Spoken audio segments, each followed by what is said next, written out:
É um prazer estarmos novamente juntos. Esse é o 14º encontro do Pós-Doc de 2021. E hoje é um dia de apresentação de pesquisa. Nós vamos ter o prazer de ouvir a Helena Barbosa apresentar a pesquisa dela sobre um contexto que eu achei surpreendente. Quando eu vi que ela ia discutir, né, o título de Patrimônio Mundial da Humanidade como uma situação extremamente complexa e não algo para nós festejarmos, oba, ganhamos um título internacional, eu me dei conta que eu era uma tola, que eu nunca tinha efetivamente me detido numa reflexão sobre o sentido dessa classificação da Unesco.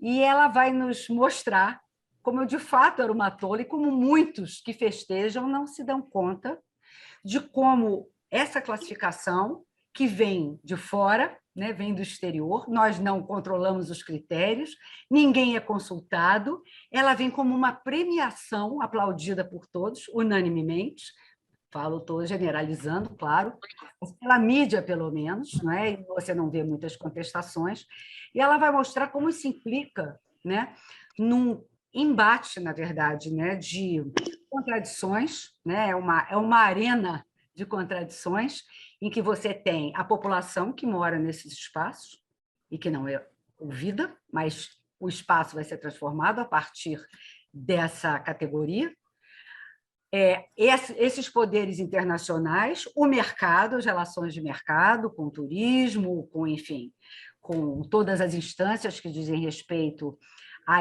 ao espaço urbano, que agora tem uma outra valorização, e as políticas públicas urbanas. Então, eu estou muito curiosa, e acho que todo mundo aqui presente certamente também, porque se alguém leu o resumo, espero que todos tenham lido, e também o artigo que a Eliana nos cedeu para lermos em primeira mão, antes da publicação dele, que vai ser em breve, depois vai virar capítulo de livro, já se deram conta de como esse é um assunto urgente para pensar a nossa cultura e o nosso patrimônio, né, material, no caso, que é o que ela vai estar trabalhando, mas também não existe um patrimônio material que não esteja, de alguma forma, vinculado a expressões de patrimônio imaterial. E eu vou passar a palavra, então, para a supervisora dela, que é a nossa querida pesquisadora, Andréa Bordi. Então, vou começar aqui.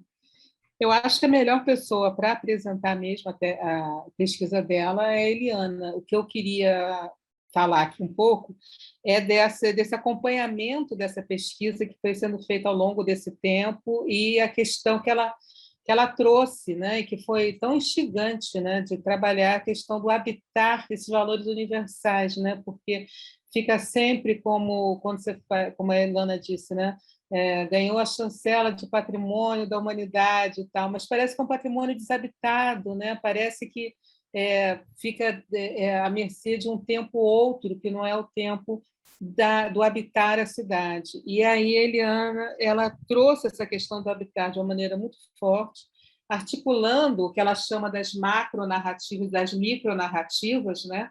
E ela foi ver essa questão, ela começou vendo aqui, acompanhando as audiências públicas relacionadas ao Valongo, etc. e tal, e foi para Salvador também, porque lá é impressionante, né? Eu fiz o pós-doc lá também, é muito interessante como você vivenciar de uma maneira muito diferente daqui, né? Então acho que ela traz essa vontade de conhecer muito grande, transformada e traz com categorias novas, né? Ela fala de uma urbanidade afro-brasileira. É interessante ver como é que ela trabalha essas questões e trazer aqui para a discussão, né, dentro do PAC, que eu acho que é muito importante, porque patrimônio por excelência é um tema que deveria ser discutido por todos e por todo mundo, porque é uma coisa extremamente atual e que tem a ver com o cotidiano da gente, com os afetos, né? Tem um professor lá da FAO, o Gustavo, que ele diz que um patrimônio da qual você não fala, um patrimônio sem palavras, não é patrimônio. Se você não fala, se não faz parte da sua vida e tal, não sei o quê, não é patrimônio, né? É algo que foi chancelado e deixado de lado, assim, tipo, entrou numa caixinha e foi. E o que a Eliana está trazendo para a gente é exatamente ao contrário, e com um carinho muito grande, esse olhar muito atento que ela teve para essa questão, que eu acho que vocês vão gostar muito. Eu acho que ela pode se apresentar agora, ela tem experiência internacional, assim, quando estava na pandemia, estava em Milão, estava não sei aonde, estava na Bélgica. Enfim, ela traz esse olhar de fora, que eu acho que é muito importante para a gente e muito antenada com as coisas daqui. É isso. Obrigada, Andréa, pela gentil introdução. Vou começar, então, a compartilhar minha tela. E obrigada, queria já agradecer aí a Ilana, a Rô, a Heloísa, a Andréia pela oportunidade de apresentar e pela oportunidade de estar aqui no PAC. Quero começar falando que eu até aqui me apresentando, né? Apresentando meu percurso, tive um percurso que cruzou as questões das políticas públicas de desenvolvimento urbano, campo do patrimônio cultural, apropriação de espaços públicos e as disputas que esses temas acabam envolvendo, e são esses grandes campos que me mobilizam, e nessa pesquisa eu optei por colocar eles em tensão, em confronto. Mas antes de começar a apresentação em si, eu quero começar falando um pouco desse meu percurso durante esse período que eu fiquei vinculada como pesquisadora aqui do PAC.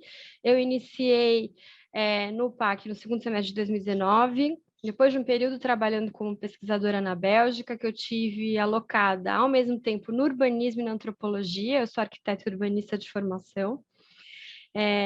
E essa minha experiência me fez passar a trabalhar cada vez mais com técnicas de observação participante nas minhas pesquisas em urbanismo, usando uma coisa que a Alessia de Biasi chama de postura etnográfica nas análises urbanas. Então, não é uma etnografia, mas é uma postura observadora e atenta a algumas dinâmicas, né? Outra coisa que eu acho importante contextualizar é que eu estive como professora visitante no mestrado em Urbanismo e Políticas Urbanas do Politécnico de Milão, no primeiro semestre de 2020, como a Andrea falou, no primeiro semestre da pandemia. Então, boa parte desse período eu também estive ocupada pensando nessas relações entre políticas públicas de desenvolvimento urbano, campo do patrimônio, e a apropriação dos espaços públicos também no contexto europeu, e nesse caso o processo passa invariavelmente pela turistificação e pela espetacularização de áreas históricas, num processo que acaba complexificando essas disputas urbanas do patrimônio, e isso também, de alguma forma, foi moldando o meu olhar e me fazendo prestar atenção na questão ou nas questões que se relacionam com o turismo. E, bom, voltando aqui a essa pesquisa que eu desenvolvi, a questão da pandemia me obrigou a um rearranjo do plano inicial, e acabou que eu fiz um campo mais extenso na cidade de Salvador e menor aqui no Rio.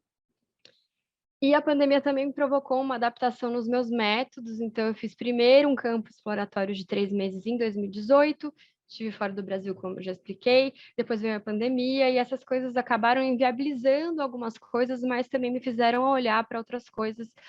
E o que eu apresento hoje tem muita relação com isso, com essa dificuldade imposta primeiro pela distância, posteriormente pela pandemia. E aí, frente a esses desafios, eu acabei muito influenciada pela apresentação da Isabela Calil aqui, né, no ano passado, acho que faz mais ou menos um ano, Bolsonarismo além dos estereótipos, que ela falava das questões metodológicas, questões também urbanas com as quais ela trabalhava, passando por disputas que mobilizavam espaços online e offline, e ela trazia o método do mapeamento de controvérsias como uma solução para esses desafios, uma metodologia que ajuda a interpretar a fluidez, as rearticulações sociais, culturais e, no meu caso, mesmo às vezes materiais, entendendo e explorando a sobreposição dessas disputas que se articulam constantemente, rearticulam constantemente nesses dois espaços, online e offline. Então, aliando as manifestações no espaço público, marcadas principalmente por um caráter performático, às disputas que acontecem também no meio digital. E eu acabei me apropriando um pouco disso e acho que vocês vão perceber.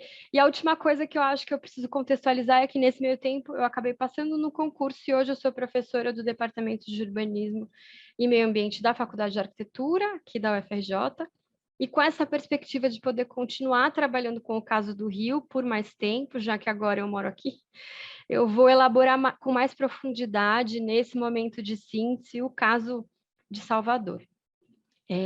Bom, como eu disse, eu venho de uma experiência profissional que coloca em tensão a questão das políticas públicas de desenvolvimento urbano, o campo do patrimônio cultural, histórico e as apropriações dos espaços públicos, e colocar esses temas em tensão me levou, inevitavelmente, ao campo dos afetos, e como os afetos têm mobilizado disputas urbanas e interações nos espaços públicos.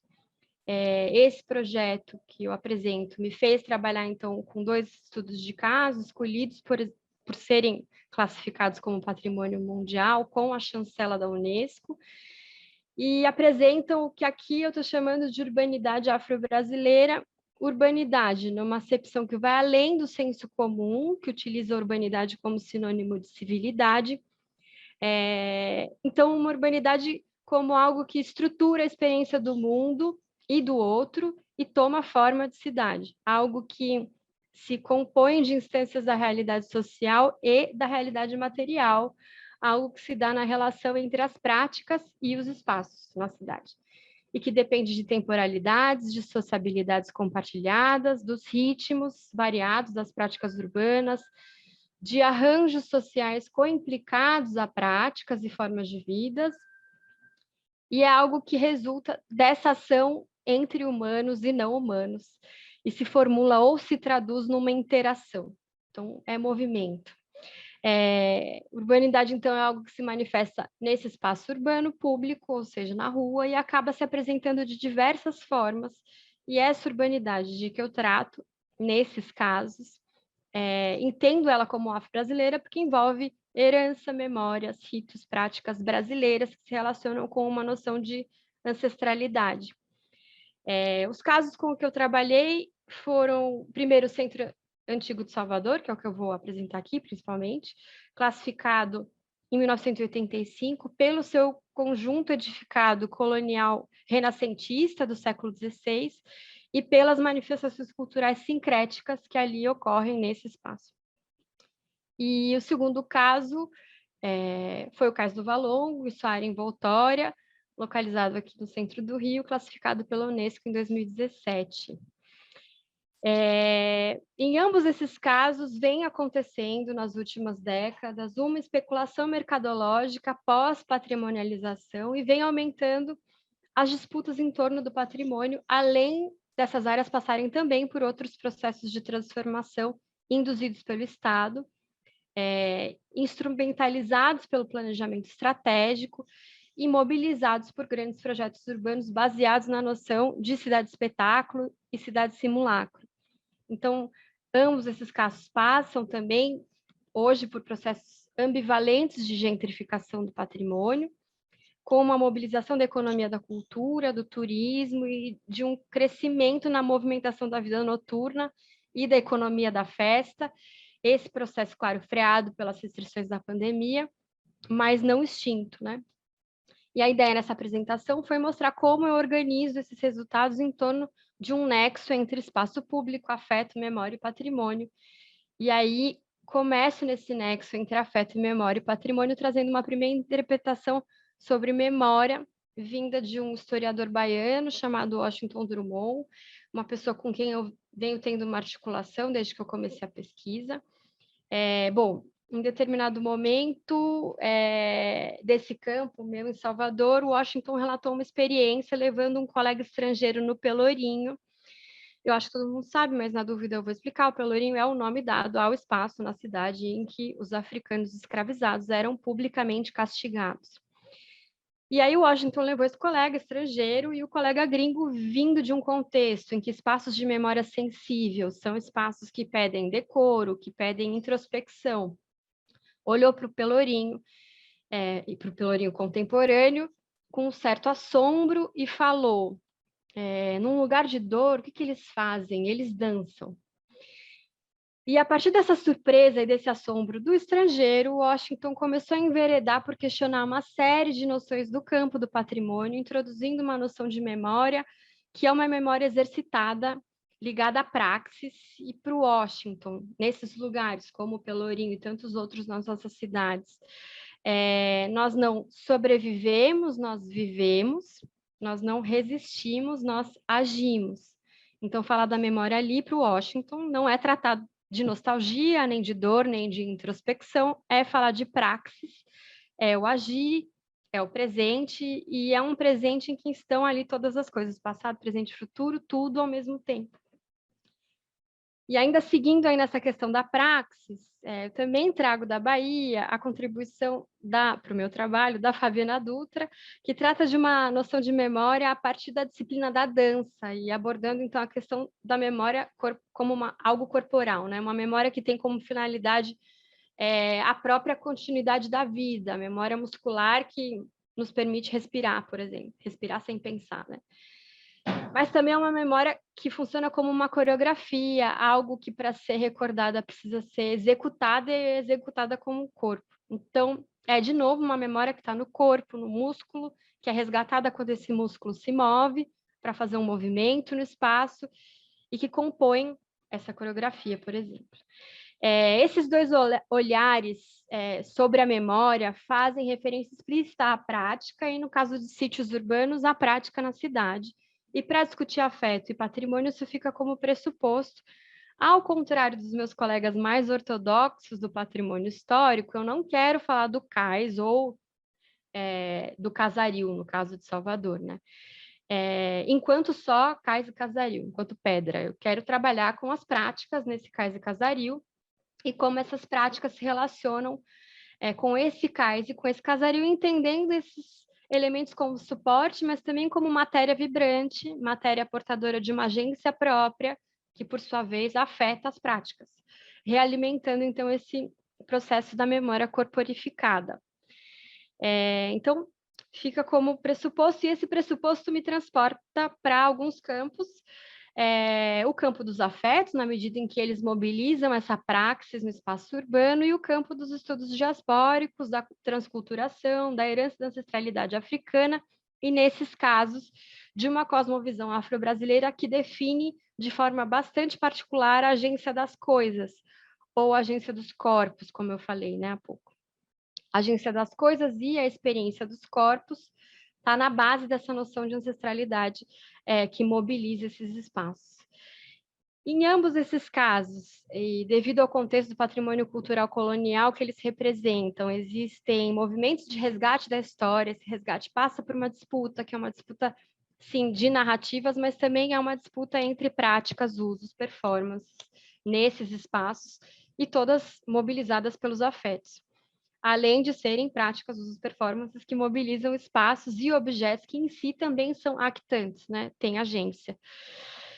E esses campos mobilizados por esses casos me levam a pensar nessa possível formulação de uma urbanidade brasileira, e para isso eu agrego reflexões recolhidas através desse mergulho tátil, nesses dois casos, há um punhado de propostas epistemológicas de campos disciplinares diversos, que tem como objetivo colocar o Brasil ou esses Brasis múltiplos em pauta, pensando como essas propostas epistemológicas podem iluminar os estudos urbanos brasileiros, que é a minha área, e questionando o que implica adjetivar a palavra urbanidade como algo brasileiro, né? Uma urbanidade brasileira. E como a teoria dos afetos pode ajudar a aproximar uma noção de urbanidade brasileira.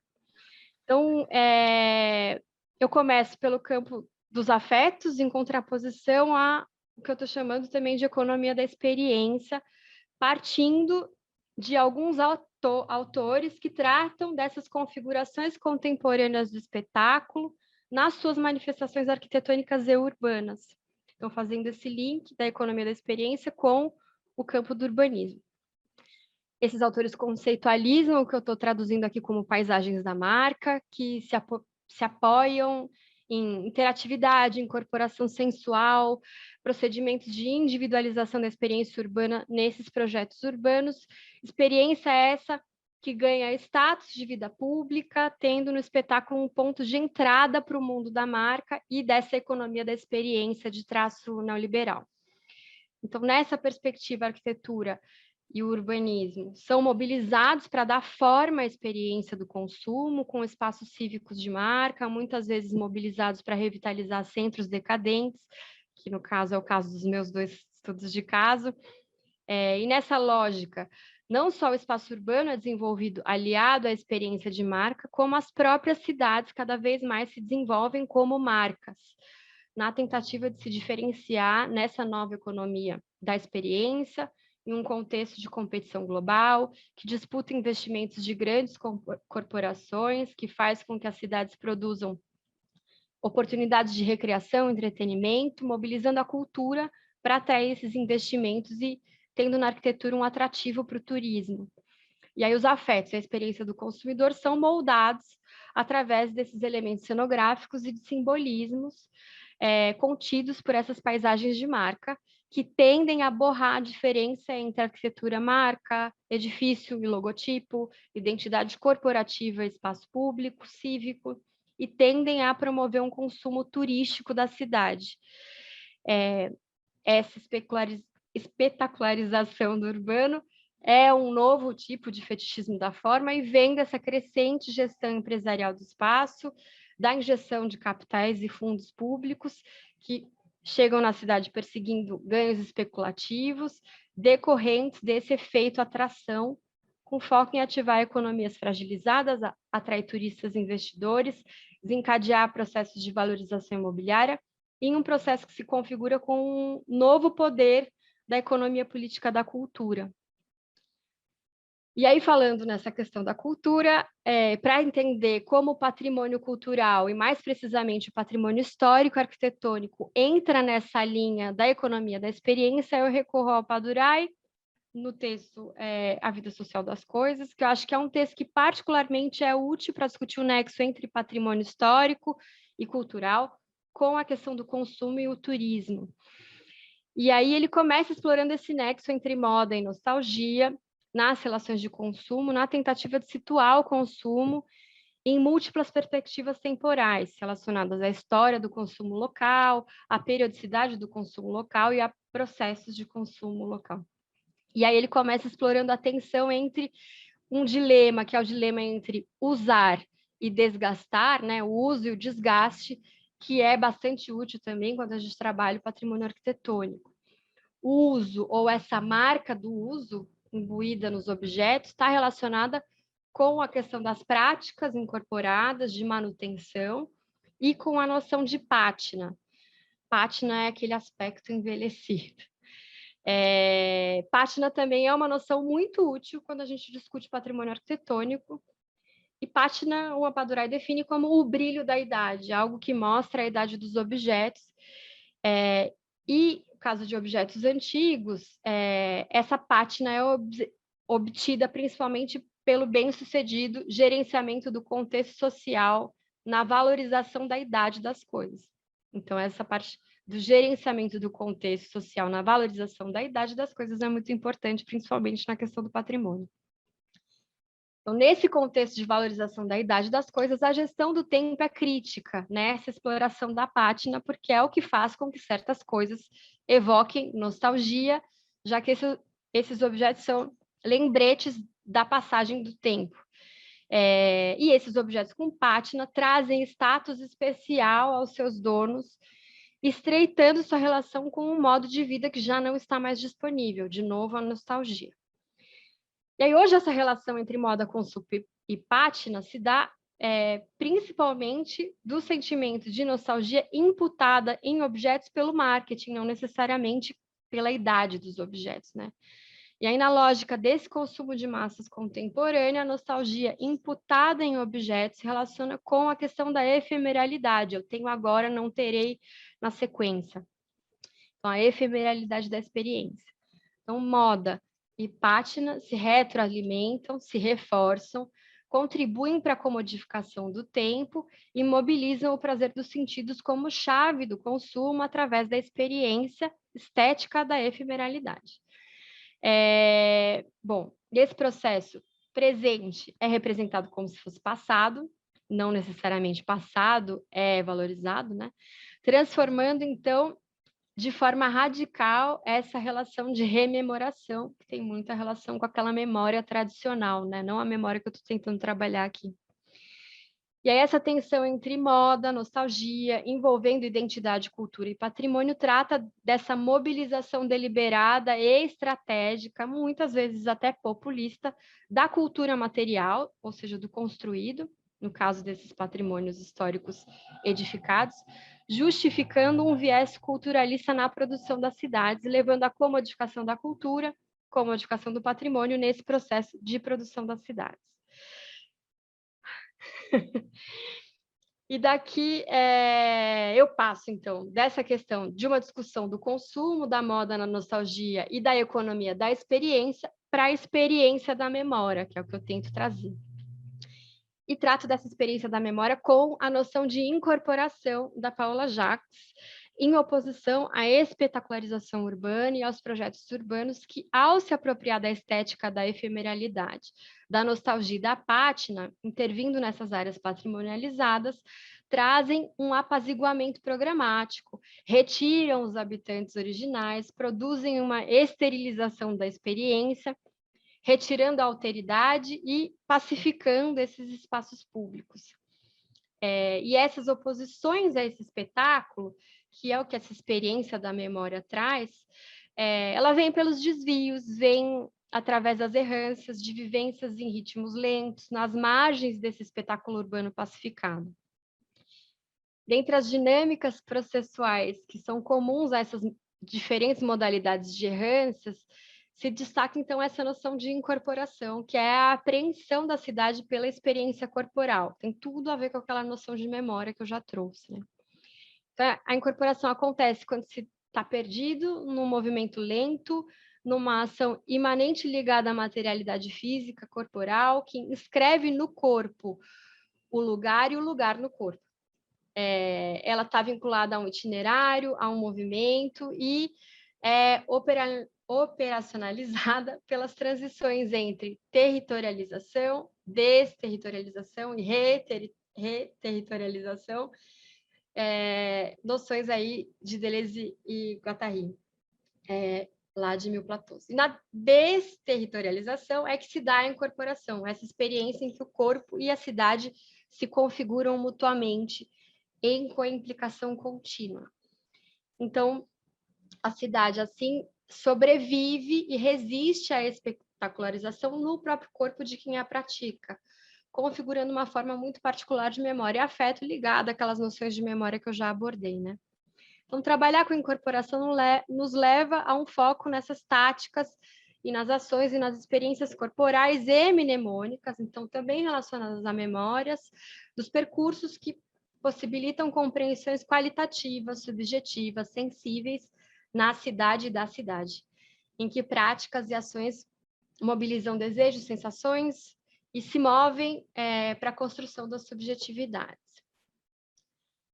Bom, foram com essas questões que eu cheguei para construir essa narrativa em Salvador. E comecei esse campo me instalando no bairro do Santo Antônio Além do Carmo, que é um bairro do centro histórico localizado no centro antigo de Salvador, dentro do perímetro do que se chama centro histórico, no topo de uma colina. E é um bairro, vocês estão vendo aqui esse mapa ainda do século XVII, é um bairro que tem realmente um ritmo lento. Bom, aqui nesses mapas vocês podem ver a relação do Santo Antônio em relação ao Pelourinho. Então, ele fica numa extremidade desse centro histórico de Salvador. E eu quero começar essa explicação do bairro dizendo que ele está localizado entre diferentes estruturas monumentais do século XVII. Então, um convento, uma ordem religiosa, um forte e uma capela histórica. Os caminhos entre essas estruturas, então, esses caminhos originais desde o século XVII, foram sendo construídos seguindo a topografia e acabaram conformando o traçado do bairro, traçado viário, que permanece até hoje. em um bairro que hoje é densamente ocupado. Essa forma urbana se estabilizou no século XVIII, numa formação característica das cidades coloniais portuguesas, com ruas e calçadas bem estreitas, compostas por um enfileiramento desses lotes também estreitos e compridos, casas térreas ou assobradadas, sem recuo frontal, com ocasionais recuos laterais, que fazem, às vezes, de circulação para o interior da quadra ou para o interior do lote, que frequentemente leva a quintais, que, com o passar dos anos, vão sendo aí ocupados das mais diversas formas. Bom, o Santo Antônio, como muitos moradores dizem, é um bairro isolado. Para sair e para chegar, a única forma é vencer essa topografia bastante acidentada, através principalmente das ladeiras e de um plano inclinado, que é esse plano inclinado do pilar que vocês estão vendo na imagem. Essa conformação urbana e a pedestrialização do Pelourinho na década de 2000, esse Pelourinho vizinho mais famoso e mais turistificado, faz com que o tráfego de automóveis seja apenas local, um looping configurado por essas ruas que eu demarquei aí, Rua Direita, que é uma rua de mão única, que liga a Cruz do Pascoal, que é essa referência urbana importante, que ficou famosa na novela das 9 da Globo, que se passava no Santo Antônio e foi ao ar no ano de 2018. Então, liga a Cruz do Pascoal à Praça de Santo Antônio, localizada em frente à Igreja de Santo Antônio, que dá nome ao bairro. E a volta desse looping se dá pela Travessa dos Perdões e a Rua dos Perdões, que vocês estão vendo é o Convento dos Perdões, e a Rua dos Merchants, que volta na Cruz do Pascoal e forma esse circuito fechado, em que se encerra esse bairro, e eu vou voltar nessa questão do circuito mais tarde. Mas esse circuito tem, então, na Rua Direita como principal eixo de movimento, e aí é através da Rua Direita que esse bairro começa, então, a se transformar. E ainda sobre essa forma, eu acho que vale a pena explicar que, por estar instalado sobre uma colina, na beirada da Baía de Todos os Santos, o lado esquerdo da Rua Direita, assim, na orientação da direção do tráfego, né, da Cruz do Pascoal para a praça, é ocupado por casas que desenham esse limite da encosta, como vocês viram aí no vídeo. Esse vídeo é tomado do nível do mar. E esse limite da encosta, então, é ocupado, acaba gerando uma vista espetacular para quem está em cima, a vista da Baía de Todos os Santos. Essa vista, então, que vem sendo redescoberta por diversos atores aí nessas últimas décadas.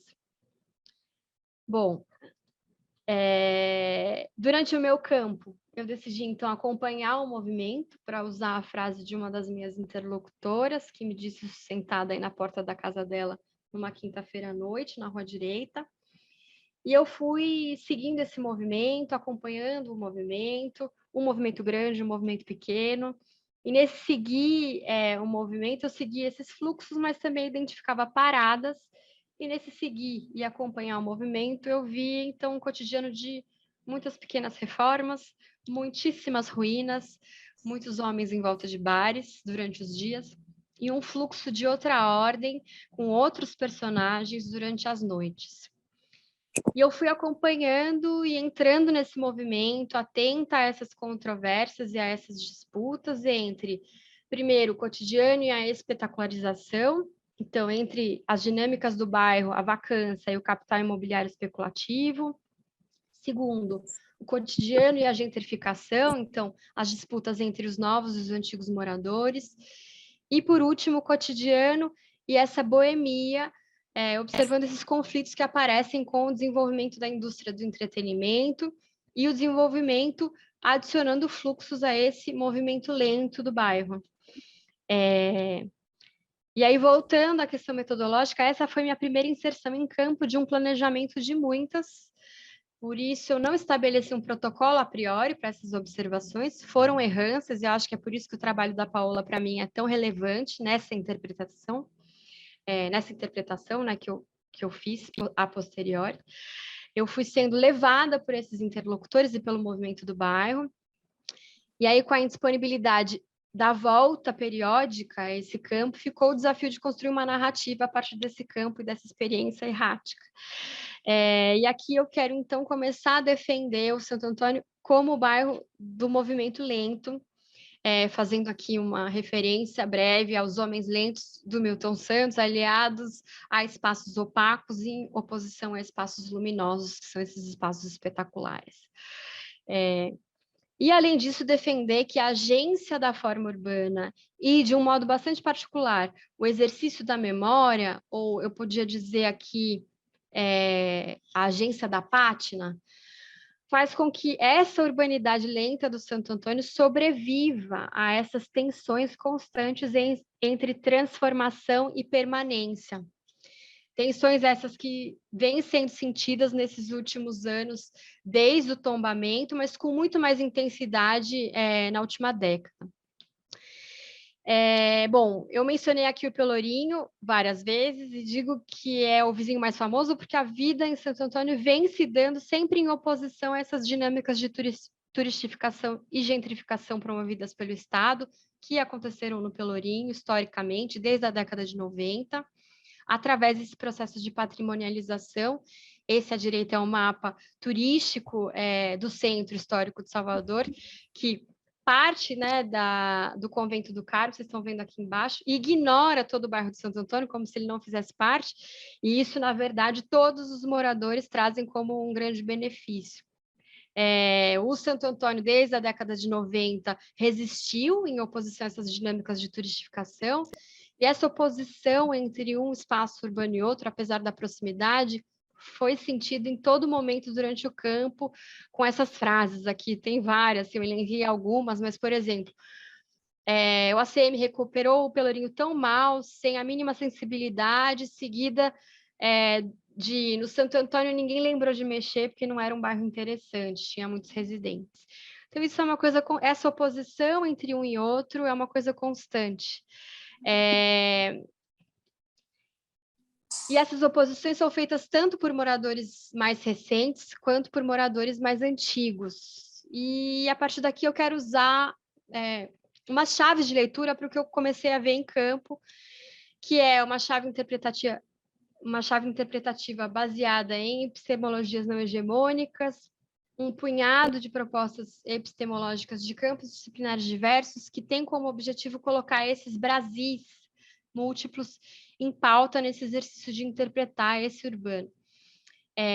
São as epistemologias da ginga, das macumbas, da ancestralidade, da encruzilhada, que fala da cultura brasileira como cruzamentos de diferentes culturas e sistemas simbólicos, africanos, europeus, indígenas, tendo na encruzilhada a noção teórica que explica essa intermediação entre esses diferentes sistemas e essas diferentes instâncias de conhecimento diverso, e um lugar radical de centramento e descentramento, que é a encruzilhada, tendo na encruzilhada esse lugar da ambivalência, né?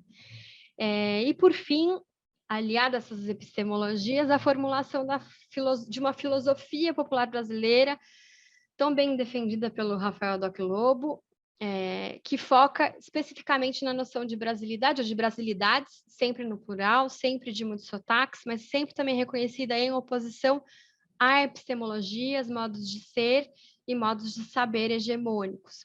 Então, essas epistemologias me ajudaram a operar uma dimensão de urbanidade brasileira, especificamente afro-brasileira, existente em muitos desses nossos espaços patrimonializados. Então, eu quis pegar essa história do movimento lento, dos homens lentos, das resistências nos espaços opacos e sobrevivências nos espaços luminosos, de novo, para citar o Milton Santos, e aliar isso a uma proposta que trata dos homens encantados, das práticas encantadas e dos tempos encantados por essas incorporações, né? Essas epistemologias que eu mencionei explicitam uma dicotomia entre cidade-espetáculo e cidade-simulacro, ou desencantada, e cidades terreiros ou cidades encantadas, como definem aí o Simas e o Rufino, e explicitam essa relação entre memória, corpo, o rito imprevisível, nos trazendo lentes para entender essas práticas e ações nesses espaços urbanos e o modo como essas práticas e ações somadas formam um caldo que imbui certos espaços urbanos de brasilidades, no plural. Elas nos mostram que habitar esses espaços é uma magia que envolve um encantamento, um processo atravessado por imaginação e afetos. Elas nos chacoalham e, para responder aquela pergunta inicial, né, como essas epistemologias podem iluminar os estudos urbanos brasileiros, a resposta é que elas nos ajudam, e aí eu cito o Rafael Doc Lobo, nos ajudam a pensar a partir de uma experimentação da cultura popular brasileira. Então, essa experimentação da cultura popular é o que define, o que ajuda a definir a brasilidade e, consequentemente, essa urbanidade brasileira ou afro-brasileira.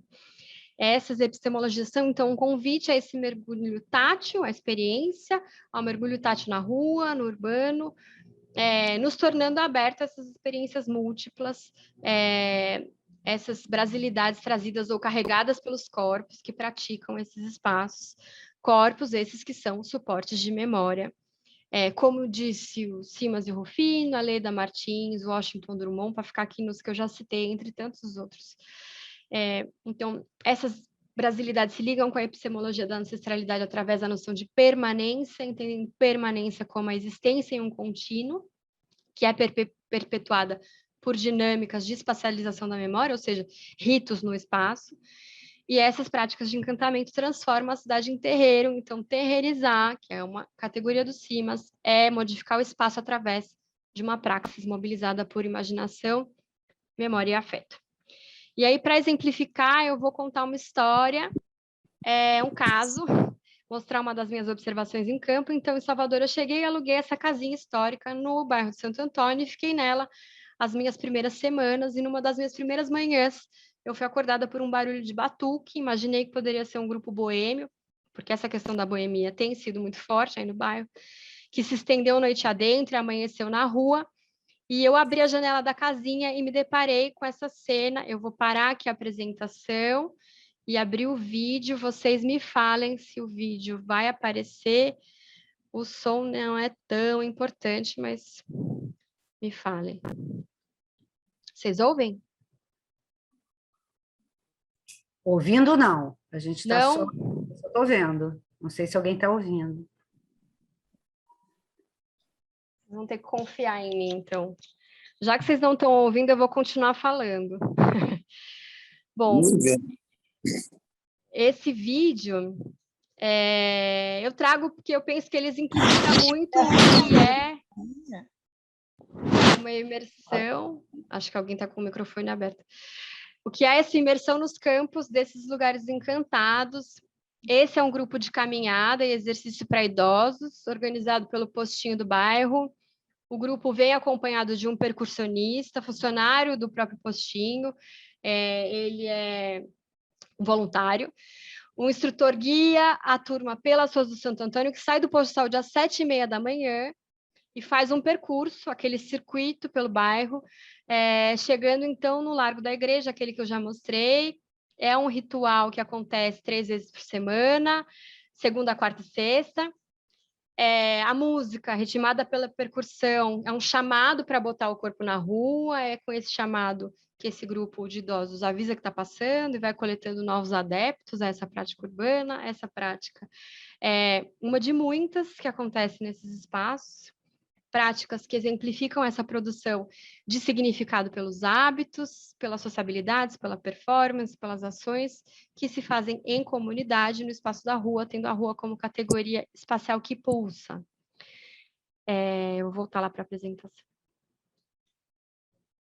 Bom, vocês têm que confiar em mim que tinha um batuque.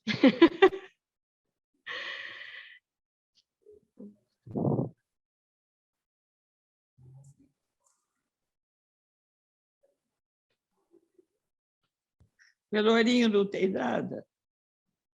Não trouxe, mas eu tenho vários. Eu não estou conseguindo enxergar aqui. Aí, pronto. Bom, vou voltar aqui. Nesse cotidiano, então, né, permeado por essa urbanidade afro-brasileira, faz com que esses sítios patrimonializados virem espaços terreirizados, espaços de prática de vida, de encantamento, mergulhados de forma rigorosa e afetiva nessa experiência da rua. E aí eu acho que esse caso me leva a colocar em oposição essa economia da experiência ao que eu estou chamando de experiência da memória, que é o que a gente acabou de ver com essa questão desse grupo das caminhadas chamando o corpo para a rua, né? E aí, como eu expliquei no começo da minha fala, uma oposição construída, essa oposição, né, entre economia da experiência e economia da memória, é uma oposição construída pela agência da forma urbana, que, por conta dessas características bastante particulares, eu diria até únicas, exemplifica de uma forma complexa essa tensão entre moda e nostalgia, que eu apresentei através do Apadurai, né, assim como a potencialidade da pátina como um agente de preservação e de transformação desse espaço urbano. Então, esse acaba sendo um trabalho sobre a agência da forma e a agência da pátina, nesse equilíbrio frágil entre essas disputas e o encantamento. Equilíbrio frágil aqui, para usar mais uma expressão de um interlocutor. Bom, eu falei que eu me concentrei em 3 disputas. Primeiro, as tensões entre as dinâmicas do cotidiano e os avanços da cidade espetáculo e do capital imobiliário e capital financeiro. Depois, o cotidiano entre novos e antigos moradores, que é uma disputa que exemplifica bastante aquela tensão entre o uso e o desgaste, que a noção de pátina carrega. E, por último, a relação com a questão da boemia, que eu identifiquei aqui como um principal veículo da gentrificação do bairro atual. Tudo isso imbuído pelos afetos e pelo encantamento, né? Bom, primeiro eu vou explorar o Santo Antônio das Ruínas. E aí eu trouxe também essa fala de um interlocutor, que é quando eu cheguei, ninguém queria morar aqui, a casa estava vazia fazia anos. É uma fala comum a muitos desses pioneiros que chegaram no bairro na década de 80. E se relaciona muito com esse já explorado processo de esvaziamento e decadência do Centro Histórico de Salvador, a partir de meados da década de 60. Esses pioneiros, muitos estrangeiros, se instalaram em casas no Santo Antônio antes das primeiras medidas de proteção, no início da década de 80, e algumas das ruínas que eu vou mostrar são edificações que estão vazias até hoje, desde aquela época, né?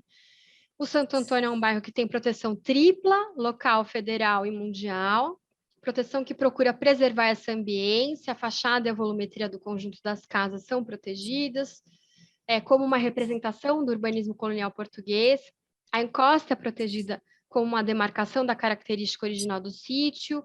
Além disso, os vários movimentos trazem um movimento, uma dinâmica do bairro, tanto de um restauro periódico quanto uma peregrinação turística. Isso é principalmente importante no Forte Santo Antônio, chamado Forte da Capoeira. No dia a dia, o órgão que tem a responsabilidade de proteger, fiscalizar e autorizar modificações, restauros, reformas é um IFAM. A relação entre o IFAM e os moradores, proprietários, ocupantes é uma relação descrita como muito tensa e conflituosa. Por um lado, alguns moradores preocupados com a valorização da pátina reclamam dessa descaracterização das fachadas, que muitas parecem banheiros invertidos, como me disse um interlocutor, por conta aí dessa aplicação dos azulejos sobre as fachadas, né? E, por outro lado, esses moradores reclamam da morosidade da aprovação dos projetos, até para simples intervenções de manutenção, quanto mais para questões de restauro mais complexas. E, além da morosidade da atuação, tem a questão das diretrizes dúbias, ambivalentes, de um linguajar técnico muitas vezes incompreensível, mesmo aos iniciados nessa pátina e no patrimônio.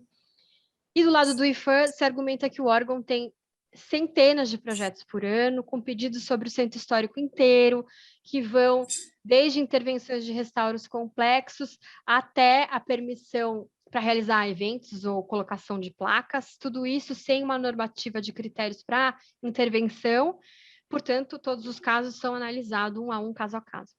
A rua direita é a que acumula mais essas tensões, pois funciona como essa fachada do bairro, a parte mais movimentada desse circuito, e o eixo que melhor se explica através dessa noção de pátina.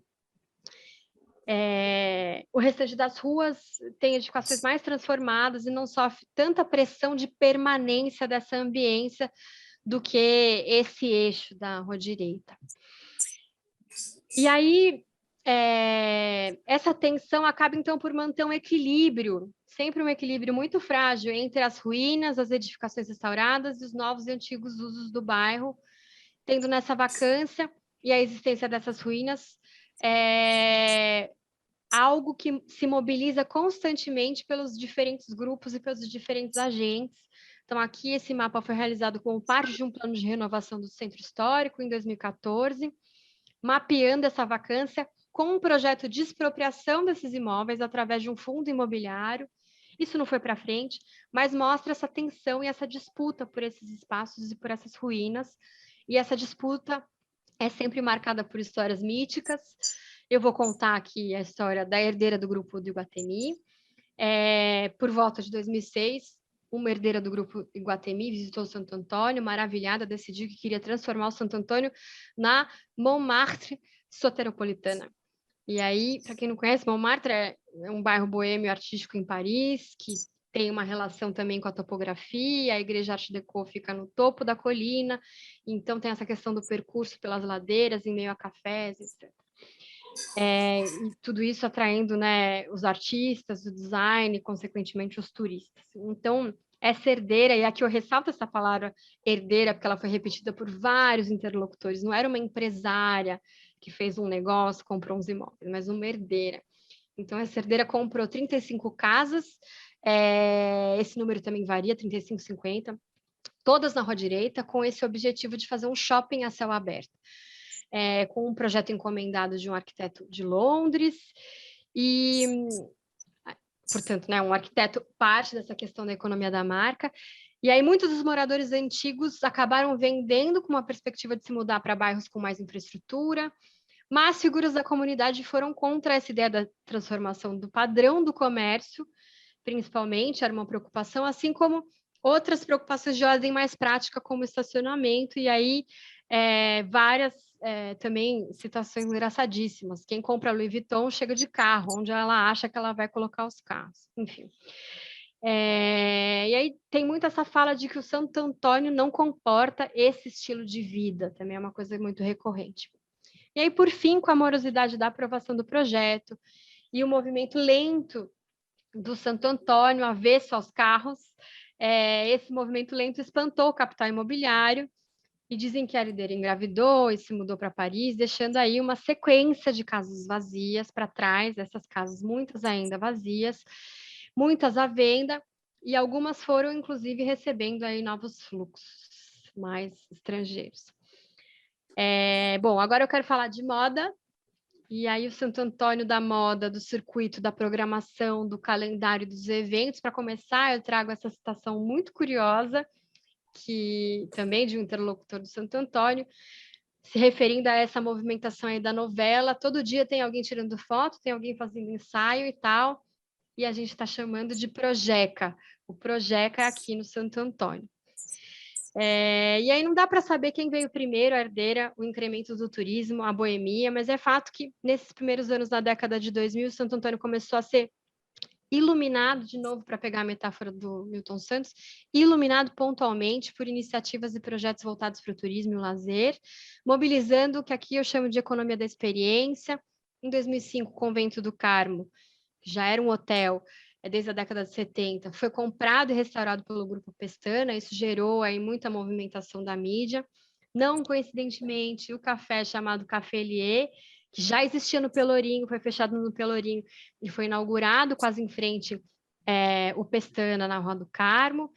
Ele é de propriedade de um dos empresários contemplados com o imóvel comercial no Pelourinho, na primeira etapa da restauração do Pelourinho. Foi um dos primeiros a explorar essa vista da Baía do Santo Antônio, e ele já tinha vários imóveis no Santo Antônio desde 97, e foi reformando esses imóveis com objetos de demolição, objetos de antiquário. O piso de madeira que ele usou nessa reforma, por exemplo, veio de uma demolição de uma casa em Cachoeira, a porta é da bisavó, então tem essa coisa da mobilização da pátina que eu vim comentando. Logo depois, em 2008, se inaugura a Casa Museu, a Pousada Boutique, surgiram os primeiros bares, e tudo isso com foco nesse novo fluxo mais artístico e menos popular, né? Os relatos variam ao descrever essa fase como uma crescente apropriação de artistas, casarões, galpões, intervenções, ou realmente a chegada de uma classe média artística boêmia. E aí tem muito engraçado também essa citação. Aí, a partir daí, os baianos começaram a chegar, uma frase de um dos estrangeiros que foram pioneiros nessa ocupação e no restauro desses casarões, ainda na década de 80, que vem relatar com entusiasmo essa fase, como quem diz, aí eu não estava mais sozinho. Aí ele continua, né? A minha ideia não era morar num gueto de estrangeiros, vim aqui para morar na Bahia, então começou a me preocupar essa coisa, enfim, do bairro não ter muita gente, só dos estrangeiros comprarem aí as casas. E, de repente, começaram a vir morar aqui, comprando ou alugando gente do Rio, São Paulo, Belo Horizonte, e até aqui da Bahia. Essa movimentação também foi sentida por outros moradores mais antigos, e aí essa citação também é uma coisa que me emociona, porque é uma citação de um morador que nasceu no Santo Antônio e passou a fazer parte dessa economia da experiência. Então, eu sempre fui crescendo e fui querendo sair daqui e ir para outros lugares, mas sempre esses lugares foram chegando aqui. Então, foi muito louco, porque quando eu pensava em sair, acontecia uma coisa diferente, chegava uma turma nova. Esse movimento do bairro, então, foi acompanhado do surgimento de bares, cafés e casas de show. E aí, em 2008, abre o Oliveiras, que é de propriedade desse interlocutor da frase anterior. Em 2011, o Espaço Cultural de Veneta, 2014, o Espaço Cultural A Boca. Essas 3 casas acabaram formando um circuito da música ao vivo, uma experiência que foi relatada como algo, a formação de público, né? Aquela coisa da formação de público para bandas e grupos alternativos da cidade de Salvador e de outras capitais, eles se articulavam em rede. E a questão de formação de público acabou também por se aplicar não apenas à música, mas à vivência do bairro em si. E aqui começam as disputas, né? Se, por um lado, uma moradora mais antiga, uma das removidas da 7ª etapa do Pelourinho, lá na década de 90, que trabalha como ambulante no próprio Largo de Santo Antônio, me explicou que só vai rico nesse A Boca, que é um desses estabelecimentos. Por outro lado, uma arquiteta dona de uma loja conceito, recém-aberta lá no Santo Antônio, explica que conheceu o bairro vindo nos shows e se aproveitou da disponibilidade de uma casa na Rua Direita para fazer parte desse movimento.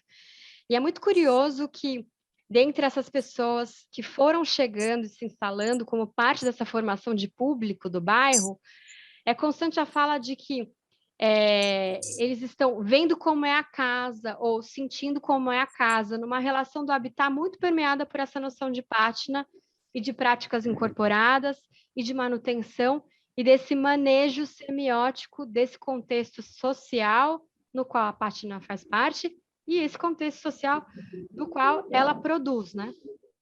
E aqui alguns dos vários exemplos desses pequenos estabelecimentos. Esse circuito da música se complementou em algum determinado momento com um crescente circuito gastronômico composto pelos velhos e novos restaurantes, que a partir de 2007 acabaram por criar esse festival Sobe e Desce, um festival gastronômico autônomo, inspirado naquele festival mineiro Comida de Boteco, em que os participantes elaboram um cardápio com prato e um drink a preço fechado e vira uma competição. Além desse evento que dura um mês, o evento Rua Livre, que é algo organizado mensalmente por um grupo de comerciantes do bairro, que também acontece uma vez por mês, em que o trânsito da Rua Direita é interrompido e as pessoas colocam as bancas na rua para vender seus produtos, inclusive comerciantes e artesãos de outras áreas da cidade, não necessariamente do Santo Antônio.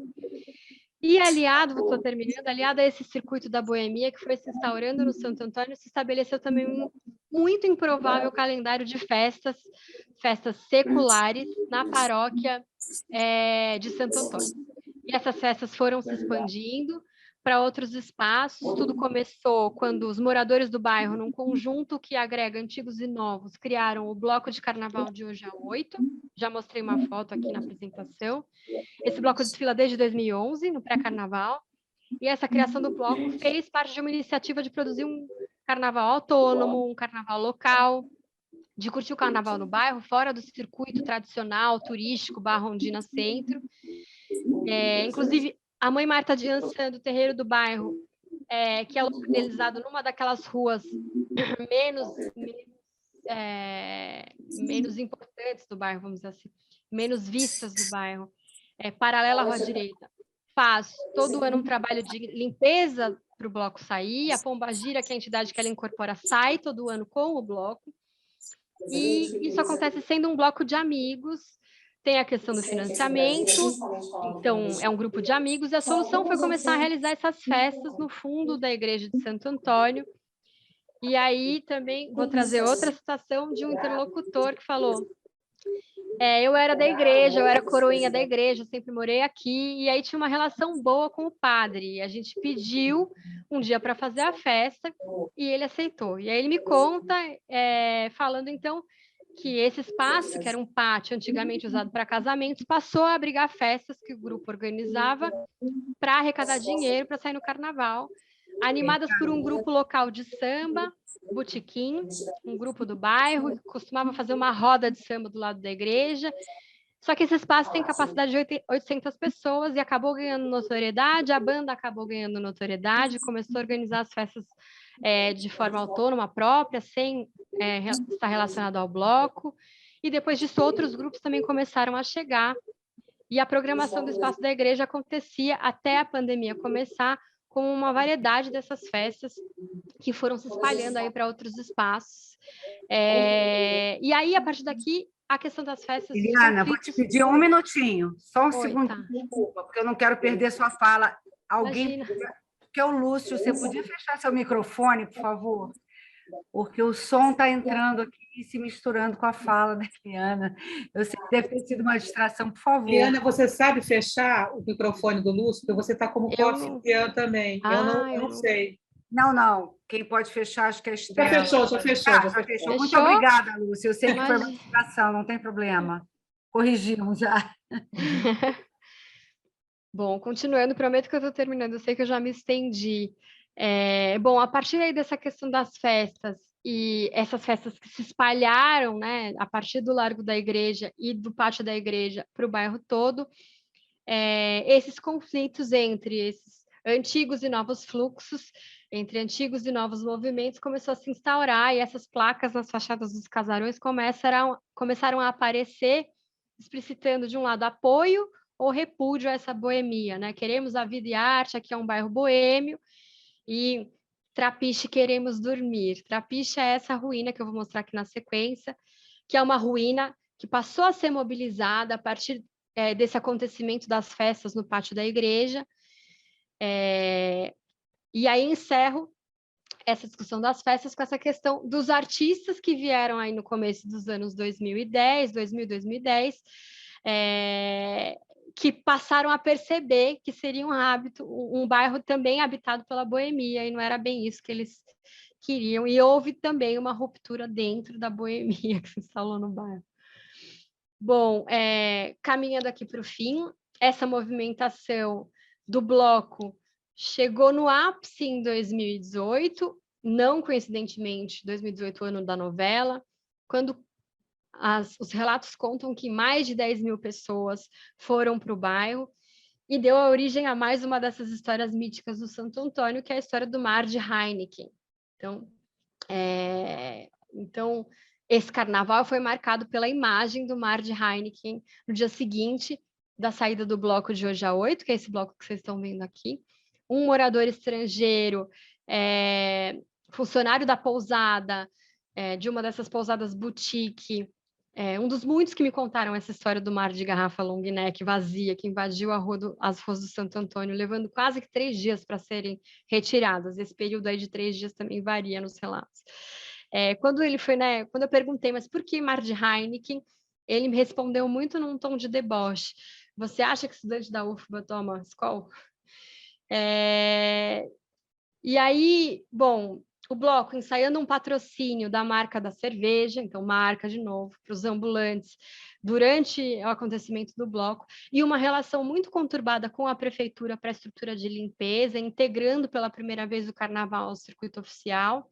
Esse carnaval de 2018, do de hoje a 8, simbolizou essa relação conflituosa entre o velho público e o novo público, a moda, a marca, o poder público e a festa.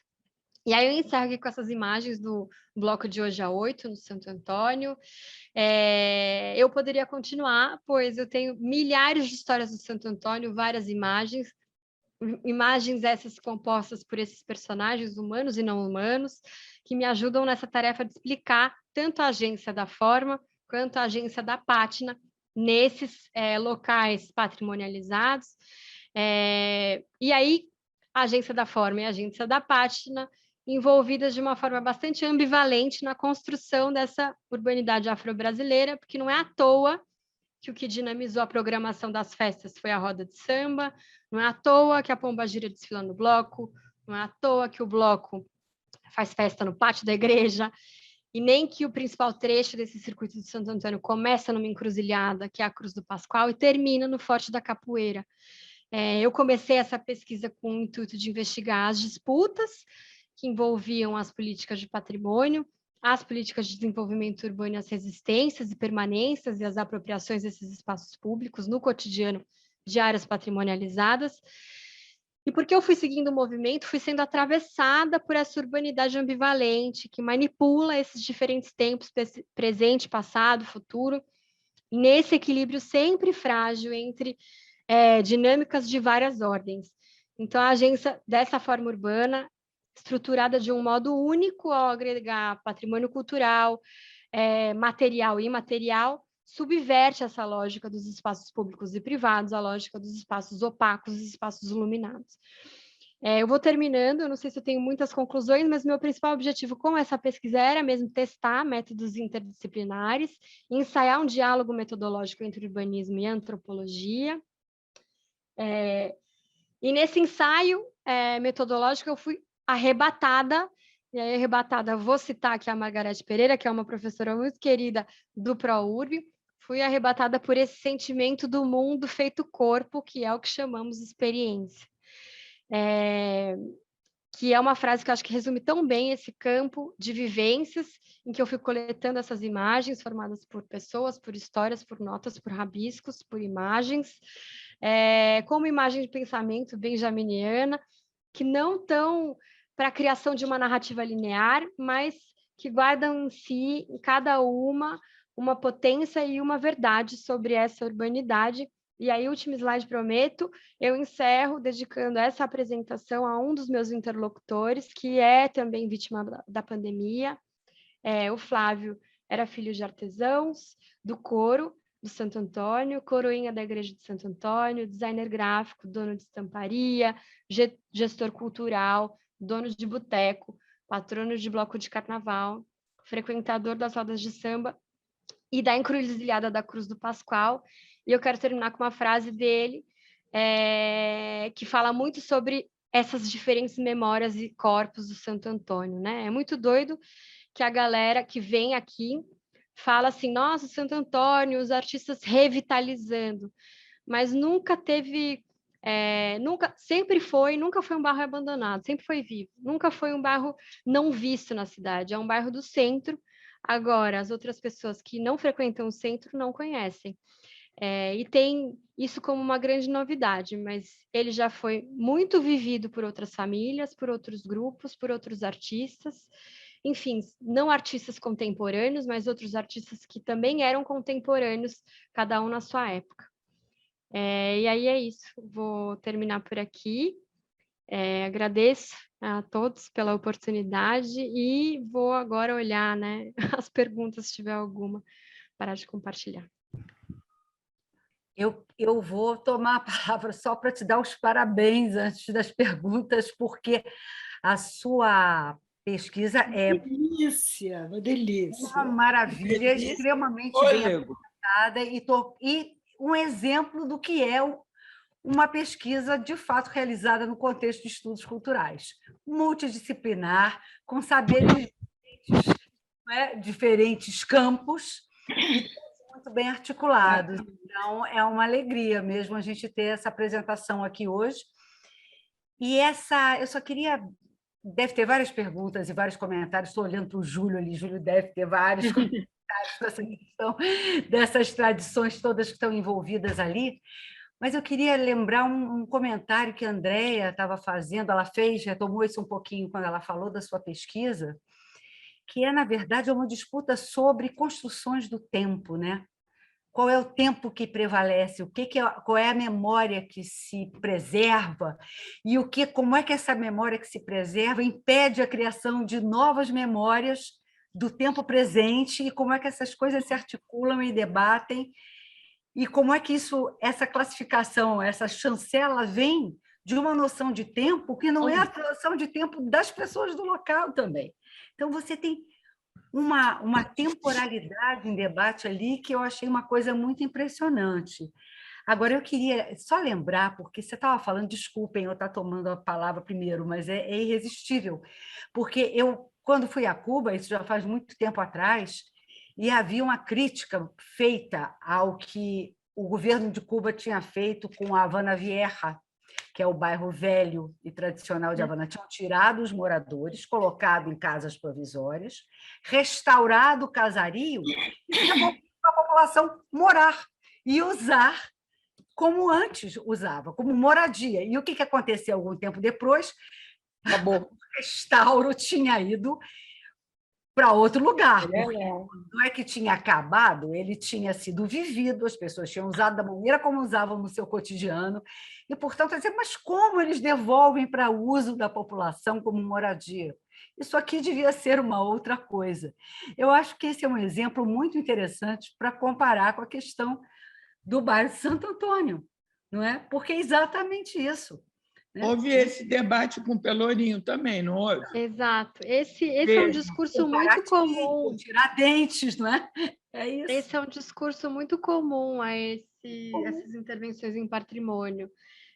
O problema é que, por exemplo, no Pelourinho, eles retiraram a população, expropriaram tudo, mandaram todo mundo embora, só que continua decadente. E aí tem essa questão da vida e das práticas incorporadas de manutenção. Não existe manutenção de patrimônio sem gente morando no patrimônio. Exatamente. Mas é todo um debate. No campo do patrimônio, é todo um debate se as pessoas devem ficar ou não. Eu tento Uma coisa que sempre me desviar desses debates. É um debate com muitas posições defensáveis e distintas. Isso é que é complicado, não é? Uma coisa que sempre me impressionou ali, o bairro de Santo Antônio sempre me impressionou quando eu morei em Salvador, mas tem uma coisa que pertence ao nome, né? Que é o Santo Antônio além do Carmo. Ele está além do perímetro que seria inicialmente do centro, que é esse do Pelourinho, Barbalho e tudo mais. E o fato de ser Santo Antônio além do Carmo também fazia com que ele ficasse à margem de algumas mudanças que estavam acontecendo. E com isso da família Rick, ele foi esvaziando aquelas casas todas, né? Todas essas casas estão carimbadas, ele foi se inserindo no problema e não na solução. É isso que eu acho que é impressionante. E eu gosto muito desse vídeo que ela mostra da caminhada dos velhinhos ao som do batuque. É um barato, né? Porque são e retoma essa noção do afeto quase filosófico de Spinoza, né? De afetar e ser afetado, né? Eu acho que isso que é muito legal, né? Mas eu não quero falar, não, já falei muito. Então, eu quase monopolizei aqui no comecinho, mas já parei. Alguém levanta a mãozinha para fazer um comentário, que seja. Estela, tem alguma coisa aqui inscrita no nosso chat? Fora os elogios, que foram inúmeros. Não, é fascinante essa pesquisa. É muito fascinante. E é um problema, né? Um problema que não foi resolvido, né? Nem será, talvez, né? Pois é. A questão do patrimônio como é que você fala? Pátina. E da pátina, esse conceito de pátina também ajuda muito, né? Eu achei ela incrível, eu não conhecia. E é interessante como a pátina, eu achei fascinante, porque a pátina é a produção do passado no presente, de uma forma evidente. Exatamente. É como moda vintage. Exatamente. É muito legal mesmo. Quem fala isso, hein, Eliane? Padurai, né? A Padurai, é. Padurai, o Vintage? É? A Olha. Pátina. Deixa eu fazer um comentário aqui elogioso, porque você realmente atravessou assim, as várias camadas do tempo, né? Desfolheou tudo, colocou tudo junto. Eu achei isso de um talento assim, narrativo e também uma capacidade de articulação de conceitos de várias áreas muito legal, muito inovador o teu trabalho nesse aspecto. Eu gostei muito mesmo. Especialmente porque você também vai investindo um pouco numa conversa com... não são tão contemporâneos assim. Tem gente mais antiga que está falando de alguns conceitos que você retoma ali através do Simas e da Janja e do Rufino, mas são conceitos importantíssimos, se bem que eles não foram ali gerados. Ótimo que você tenha trazido a Leda, né, que é uma grande matriz dessa discussão. Mas isso também é fantástico, jogar com esse campo A conceitual, Leda é né, de como teatro, terreiro. não é, gente? Oi? A Leda é de teatro, né? Também, Isso, também. literatura, literatura, teatro, Também estudo culturais. é. E especialmente fazer essa incursão etnográfica, né? E aí também vem um segundo elogio fantástico que você chamou de quê? Você inicialmente tentando se desculpar que não ia fazer uma etnografia. Adorei. Eu botei aqui. Não é Você minha a chamou de expressão, é postura etnográfica. postura etnográfica. Também Não É é uma minha a expressão. tipo uma com licença. Não tem que pedir licença. Acho que você fez É um o santo, investimento claro. etnográfico bacana e entrecruzando ali experiências que me tocaram muito. Quando eu estive lá no Santo Antônio, me lembrou muito, é claro, considerando as diferenças, Santa Teresa aqui no Rio, né? Tem esse cheiro, tem esse sabor de Santa Teresa, exatamente por essa mistura de múltiplas memórias, né? O contemporâneo e o tradicional, e aquela coisa da festa e, ao mesmo tempo, a nostalgia, né? Uma coisa celebratória, efervescente de um lado, e a dor também, né? Que ali passa Santa Teresa isso. E aí é uma pequena pergunta para entender melhor como é que você trabalha essa conversa, essa dialogia aí entre esses aspectos que, através do Pelourinho e do Santo Antônio, ficam muito aflorados, né? No Pelourinho está lá a marca do sofrimento, da humilhação, da dor, e no Santo Antônio a marca da festa, da espetacularização, da gentrificação muito mais forte. Mas ali no Santo Antônio também não haveria esse entrecruzamento com uma dose até mais, digamos, contemporizada, como ocorre na capoeira. A capoeira é festa, o samba também, é o tempo todo celebração, é a alegria, mas a dor vai passar pela lírica, por exemplo, o sofrimento vai passar incorporado até mesmo na ginga. A ginga tem esse lado do corpo sofrido, né? O corpo em ginga é muito sedutor, sob o ponto de vista estético, mas ele é uma incorporação do corpo também sofrido, do corpo subjugado, nessa dialética de subjugação e, ao mesmo tempo, de elevação. Como é que você veria isso ali nessa incorporação do espaço?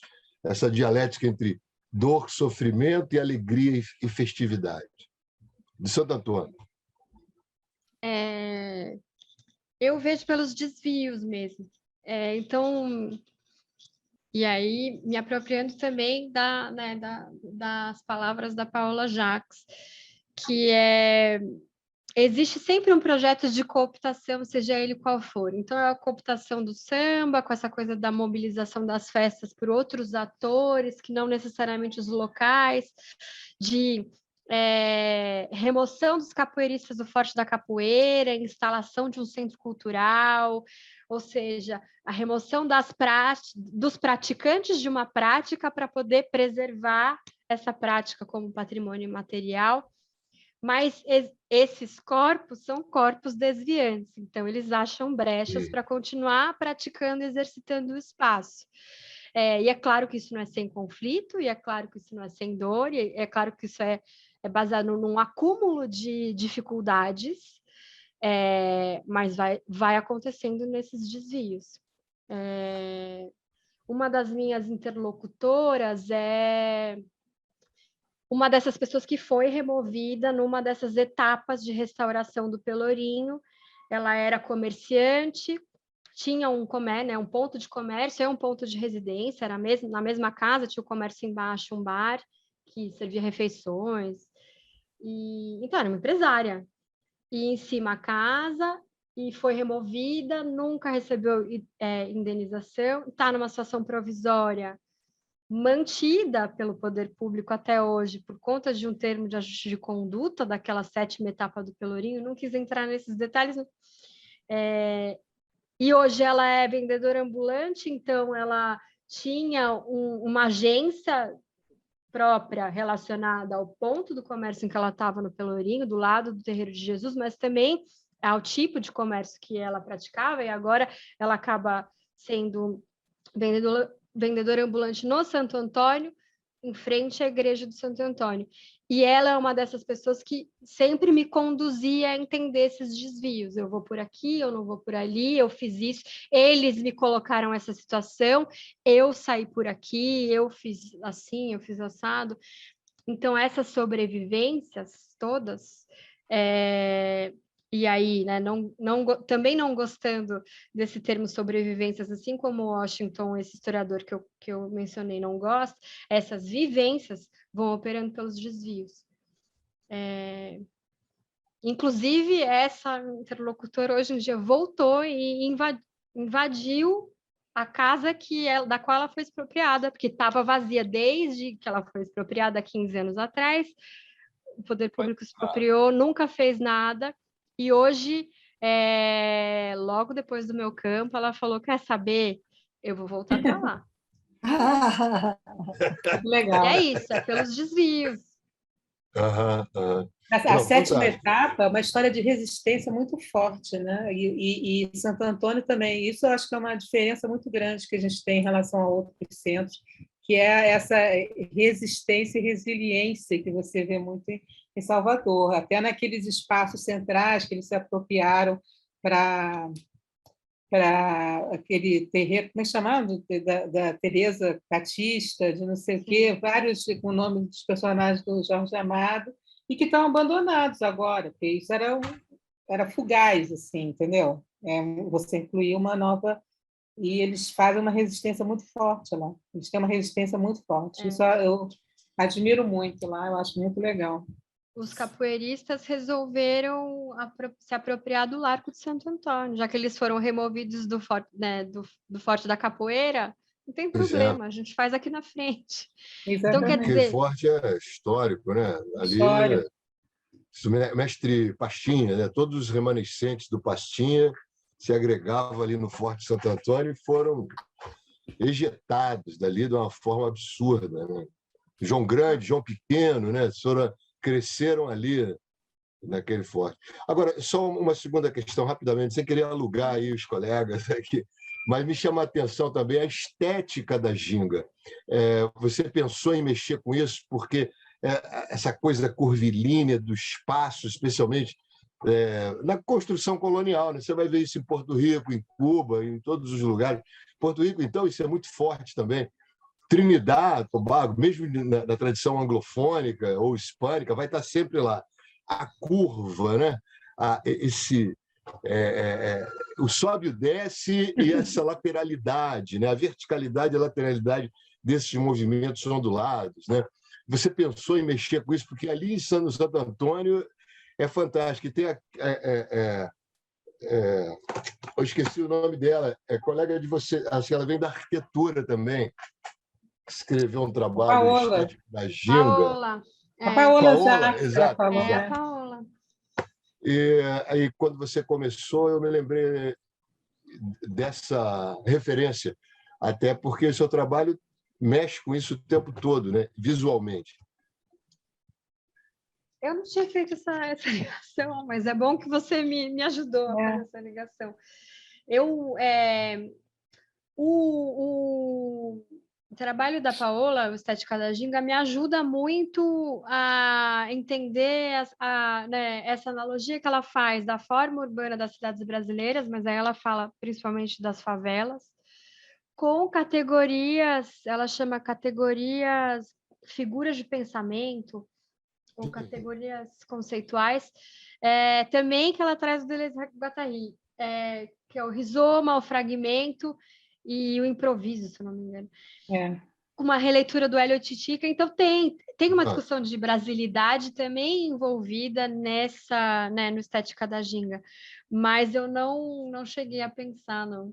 Eu estava muito consumida pela discussão do patrimônio.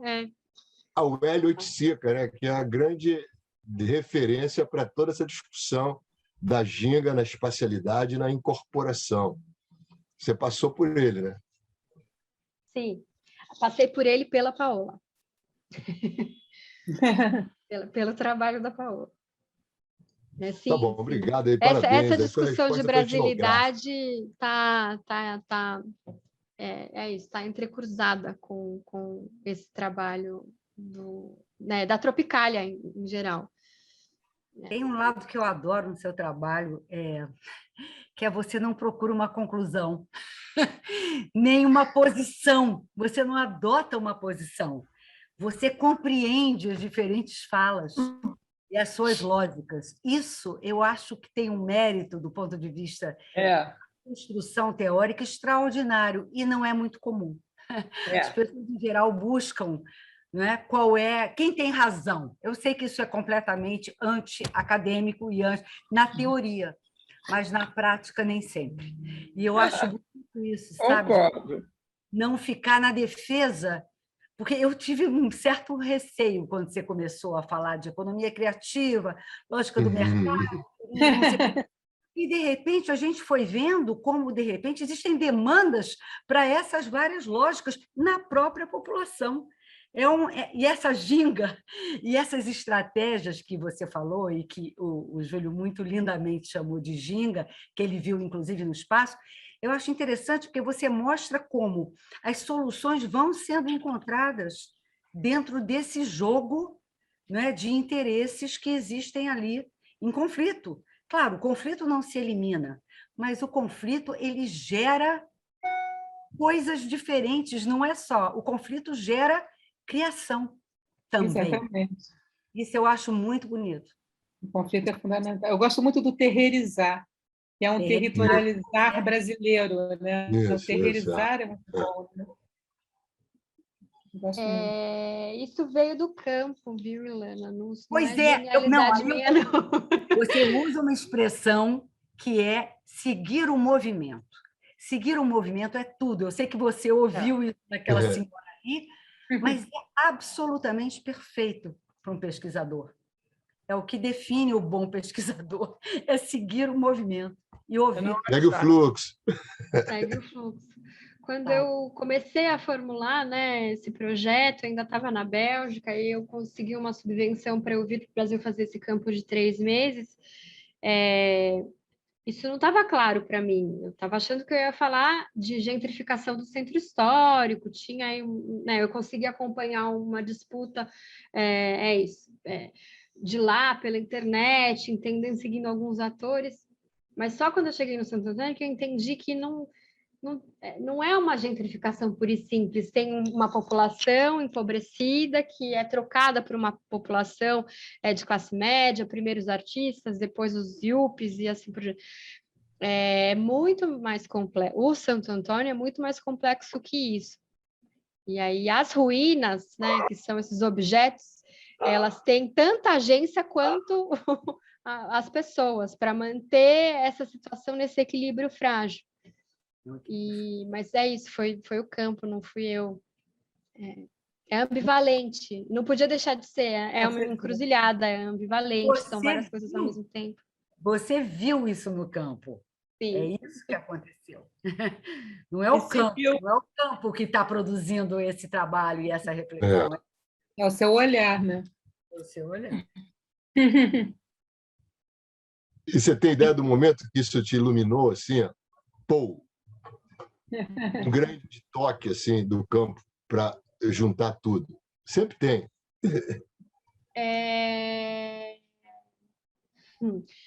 Essa conversa com o Flávio foi um dos momentos que eu entendi muita coisa, porque ele era uma pessoa nascida, criada no Santo Antônio e, ao mesmo tempo, é um dos principais agentes culturais, era um dos principais agentes culturais que mobilizava toda essa cadeia da boemia, e era tudo ali na mesma pessoa, que é uma pessoa que tem relações múltiplas, que são relações em Santo Antônio, são relações em Salvador, são relações com grupos em São Paulo, que ele traz para o Santo Antônio.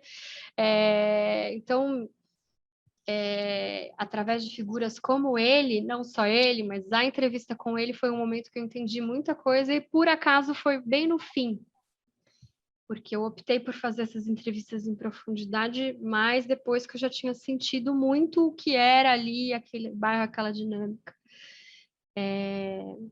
Mas foi um momento que, se eu tiver que entender, foi esse. Posso falar uma coisinha?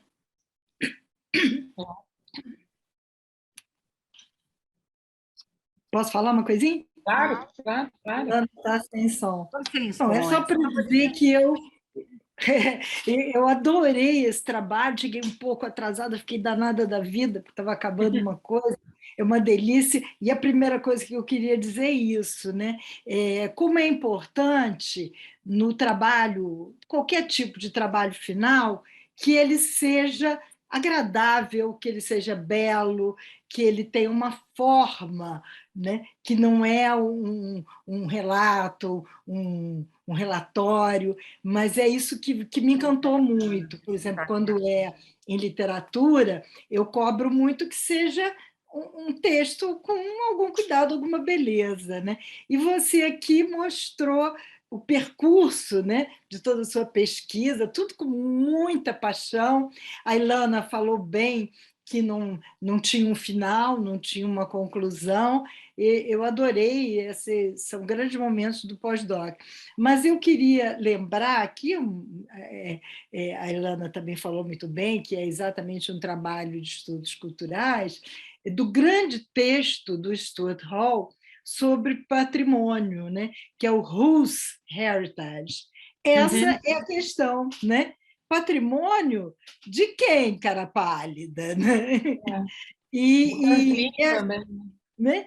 Patrimônio de quem? Quer dizer, uma grande dificuldade que todos os grupos de patrimônio, serviços, têm, é de compreender essa mobilidade, né? Porque passa o patrimônio, esse debate entre viver, ocupar ou não ocupar. O caso do Pelourinho foi muito interessante, porque ele acabou, ficou uma coisa horrorosa, né? Então, é essa questão que é genial, é o patrimônio de quem? E esse trabalho, né, do Stuart Hall, eu acho que é de 2003, a coisa que o vale, ele foi muito importante na Inglaterra, né, no Reino Unido e em Londres, porque ele criou um espaço de debate que é a Trafalgar Square, né, com a quarta coluna, né, o Fourth Plinth. Então, a Trafalgar Square é o monumento à colonização, né? E aí, justamente, os artistas e o serviço de patrimônio conseguem tirar a estátua de um colonizador e criar aquele espaço de mostra produzida pelos ex-colonizados, né? Mostras decoloniais, se a gente quiser falar. A primeira foi uma negra grávida, uma negra africana grávida em mármore de Carrara, depois começou uma galinha, depois começou a entrar certo humor, o último é um sorvete com as moscas atacando, sempre tem uma ideia disso, né? Do sofrimento, do padecimento colonial ligado a isso, a beleza, quer dizer, essa negra grávida era no mármore Carrara negro, né? Isso fica lá, do lado do tal do Nelson. Mas isso foi uma conquista, né? E aí eu acho que o cerne da sua discussão é exatamente isso, patrimônio de quem, né? Parabéns. Muito bem lembrado, Beatriz, muito bem lembrado esse texto é tão atual, né? Essa questão com monumentos e tudo. Eu estava me lembrando do Canclini, na realidade, que ele vai falar que o patrimônio é sempre a capacidade diferente de cada um se relacionar, de cada grupo social, e vai estabelecendo a diferença. Que ele não é, eu acho o texto do Canclini, do ponto de vista dos estudos culturais, também muito importante nesse sentido. Essa bem pergunta, lembrado eu acho que ela é Buber, muito... né? Essa pergunta, acho que ela é muito relevante no caso do Rio, patrimônio para quem? Porque aí, no caso do Rio, Exatamente. sim, tem uma Exatamente. disputa de esse patrimônio é meu, de diversos grupos. E que também, mas é isso, não trouxe para essa apresentação. Eu acho que essa pergunta que o Júlio te fez quando deu o clique lá de Santo Antônio, eu não sei, eu sinto que quando você foi do Rio para Salvador, do Rio você tinha uma outra visão do que seria habitar esse patrimônio histórico, digamos assim, esse patrimônio unesquiano, né? E que aí seria essa coisa gentrificada, etc. E tal. E em Salvador você descobriu uma outra dimensão de habitar esse patrimônio, entendeu? Acho que tem, não sei, nunca conversei isso com você, mas eu acho que tem uma diferença boa, assim, né? Eu acho que essa ideia de fazer comparativas às pesquisas em diferentes cidades, acho que vai enriquecer de... Bom, isso é uma pesquisa para a vida inteira, né? Mas eu acho que alguma comparação, eu acho que vai render uns resultados bem legais. Se você puder inserir o Rio, eu como carioca bairrista, eu acho que é uma excelente ideia, porque o Rio viveu esse debate muito recentemente, por ocasião das Olimpíadas, como Londres também teve que viver esse debate quando fizeram as Olimpíadas lá, né? Eu acho que isso é muito interessante. Eu ia recomendar para você um autor brasileiro, carioca, que tem um trabalho muito interessante sobre patrimônio, discutindo o patrimônio como uma construção de um debate e de grupos em confronto, até que você tem diferentes consensos em diferentes situações e momentos, que é o José Reginaldo Gonçalves, que é um antropólogo. Ah, sim. Ele tem um trabalho muito interessante sobre patrimônio como uma construção discursiva, uma narrativa, né? Que é resultado desses enfrentamentos, né? A palavra é essa, né? E possíveis consensos em algum momento, claro, com hegemonia de uma determinada posição. Sempre instável. Hegemonia sempre instável.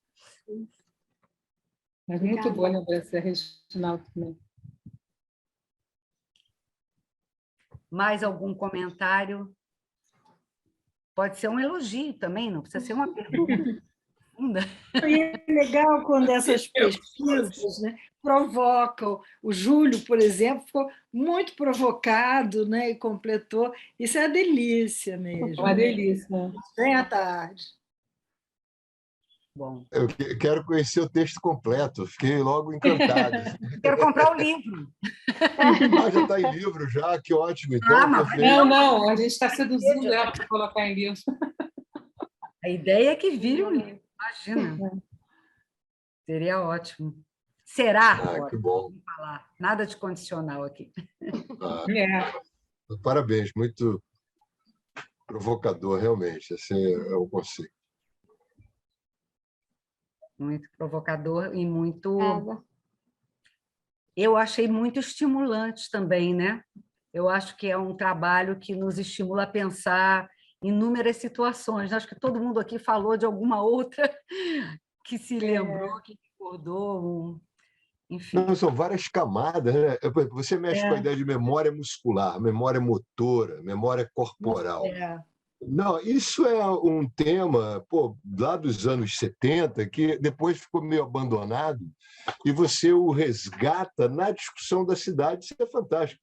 Outro tema também que eu achei assim, bem de retomada, a ideia do cotidiano, né? Desde Agnes Heller, esse tema, quando foi lançado, pô, virou o grande tema, depois foi abandonado de novo. Então, são camadas do tempo, isso eu achei fascinante do teu trabalho, você mexer com as camadas da temporalidade, né? E pensar em oposição à espetacularização, a incorporação. Isso eu achei assim talvez um caminho que você deveria dar atenção maior para pensar um ensaio até, né? Porque incorporação é uma discussão forte, mas ela acabou ficando um pouco paralisada no campo da linguística, seja no campo de uma antropologia simbólica e tal, mas acho que agora é uma retomada interessante com a discussão da cidade. Incorporação como conceito, né? Embodiment. Né? Então, isso foi muito forte, por isso que eu fiquei aqui muito inquieto, quero ver isso tudo junto, porque são temas que me tocam muito. Bom ver você mexer com tudo isso, legal. E ainda vai ter a apresentação do final, né? Porque isso ainda é uma pesquisa em andamento, por incrível que pareça.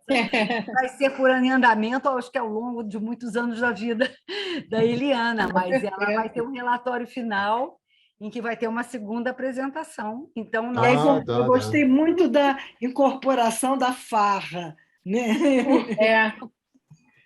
A farra.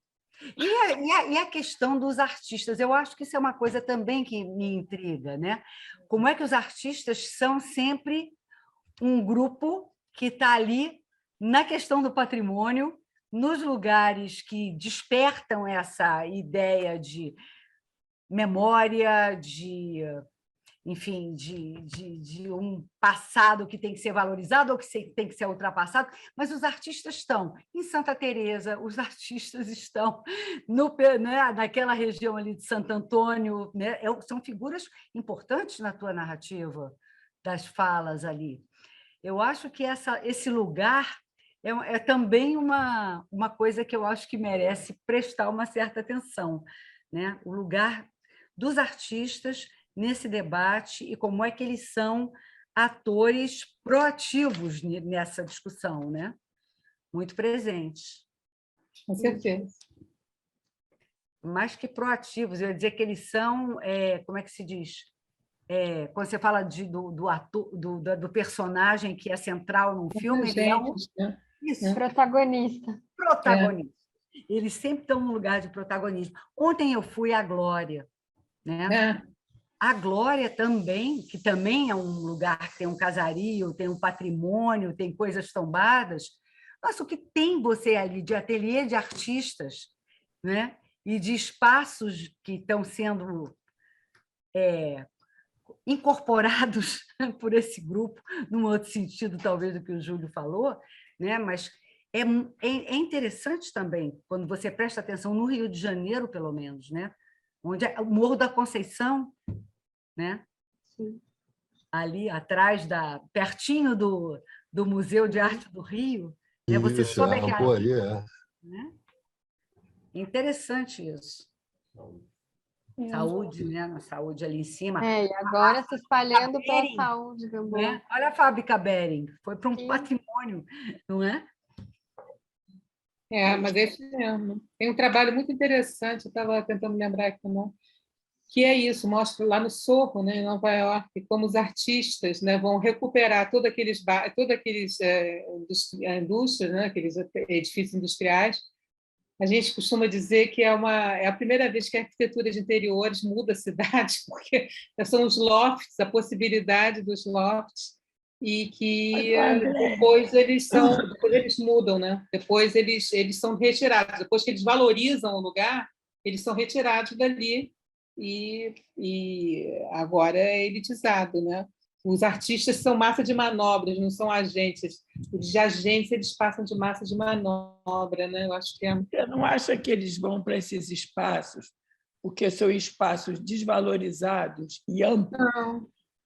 Não, em Paris tem uma história interessante que eu estudei lá, que é o seguinte: você tinha essas indústrias, os edifícios todos estavam abandonados, os e tal. E aí se forma uma associação, chama Associação Efemère, que são de artistas que precisam de grandes espaços para trabalhar e tal. E aí Baixo custo. eles ocupam, eles fazem uma parceria, essa associação de artistas com a prefeitura e com o dono do imóvel. Então, eles ficam por 8 anos naquele lugar, não mexem em nada, né? Digamos assim, mantém só, recuperam o lugar e depois o proprietário volta ao lugar. Então, isso aconteceu numa fábrica no 19, num hospital em Montmartre, e agora no Quai Valmy, que eles estão lá para sempre. Mas é uma coisa que é muito interessante, porque é uma parceria. E nesse do Quai Valmy, eu estava lá, e chegou uma associação da Associação de Moradores, queria fazer uma exposição lá de crochê, de sei lá do que. Eles falaram, não, para isso vocês têm a subprefeitura, aqui é outro lugar. E aí isso se mantém. Então, assim, eu acho que esses lugares, eles vão dar conta de algo que não existe, de um uso que ainda não foi dado. Entendeu? Eu acho que isso é fundamental para pensar esses lugares. Né?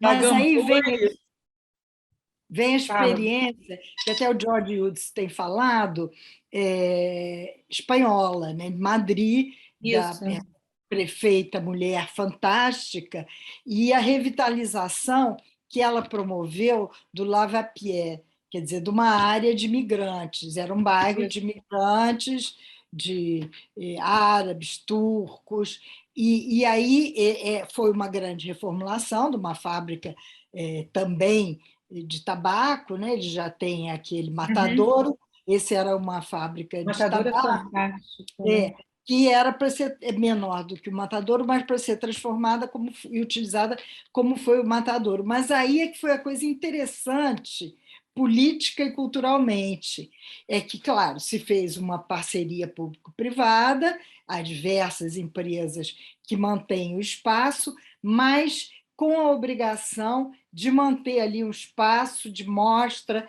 reflexão e arte ligada aos imigrantes, aos estrangeiros. Acho muito legal isso. Foi muito bom ter trazido isso. O Lavapié. É bem interessante lá quando a gente vê isso. Enfim, tem exemplos bem interessantes para serem trabalhados, né? Para serem trazidos aqui dessas experiências. Né? Porque o muito comum artista fica como maquiagem, né? Artista, né? Nessa fala da Eliane. E a Elô também, você bota os artistas lá, valoriza o lugar, aí depois fica tudo caro, tem que ir embora, né?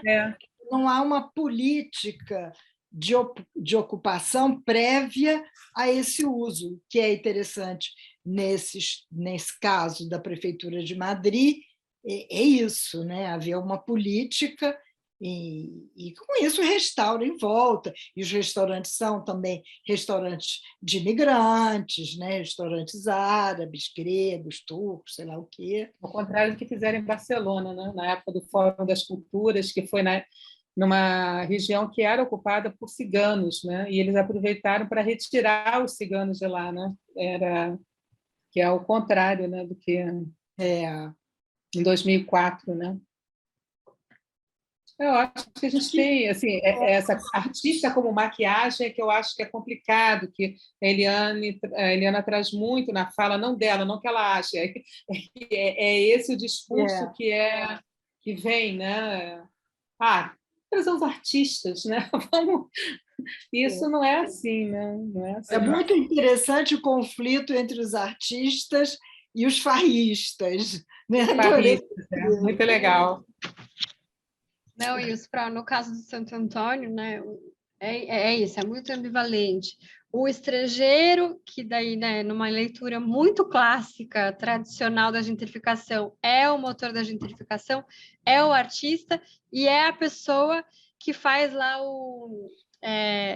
o lambe do aqui poderia morar gente. É a mesma pessoa que está falando da habitação no centro histórico, que tem uma galeria, que escolheu o Santo Antônio por causa da pátina. Então, é isso, assim, é isso. Todos esses personagens, esses corpos todos que mobilizam esses espaços são muito ambivalentes. Não é uma leitura clássica da gentrificação. Eliana, quero te dar os parabéns aí, Andréia, também. Eu vou ter que me retirar agora. Foi um prazer. Bom, já estamos. Muito Olha, Ainda bem que Boa essa noite a todos os pesquisa ainda não colegas. terminou, né? Eu fico A gente não já estava. sabendo que ela vai voltar aqui para mostrar o resto Tchau, tchau.